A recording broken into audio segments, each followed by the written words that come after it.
kitab okumaq mədəniyyətdir.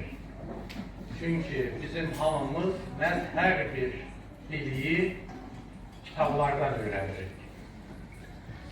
Kitablar olmasa, məktəb olmasa, universitet olmasa, biz də bəşəriyyəti, cəmiyyəti, sivilizasiyanı daha yaxşı formada qura bilmərik. İqtidai icma quruluşunda qalardıq, inkişaf etməzdik. İstərdim ki, hər bir kəs heç olmasa ildə bir neçə kitab olsun. Və təəssüflər olsun ki, indi əvvəlki qədər oxuyanlarımız yoxdur. Kitab oxumaq həm də nəyə görə lazımdır? Kitab oxumaq həm də ona görə lazımdır ki, biz öyrənək ki, maşının pəncərəsini açıb, içdiyin su şüşəsini yolun qırağına atmaq olmaz.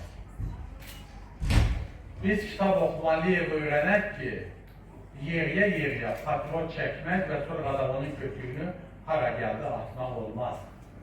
Ən azından öyrənək ki, əlimizdə apardığımız evdən olan tullantını aparıb həmin o zibil qutusunun içinə atmaq lazımdır, onun kənarına yox.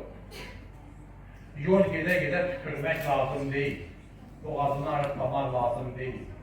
Və bütün bunlar insanları geriyə aparır. Həmişə biz Einstein'dən misalı gətiririk. Elon Musk'ı Twitter'də izləyirik, hər dediyinə bir bəyənmə qoyuruq. Apple firmasının iPhone'larına vurğunuq. Bütün bunları insan zəkası kəşf edir.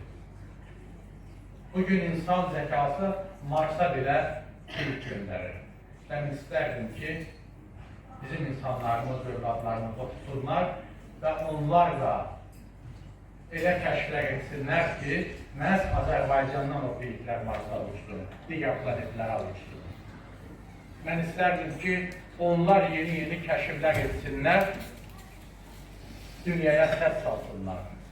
O Azərbaycanın içərisindən müxtəlif peşə sahələri üzrə Nobel mükafatçıları olsun. Hamınızı oxumağa, qirayət etməyə dəvət edirəm.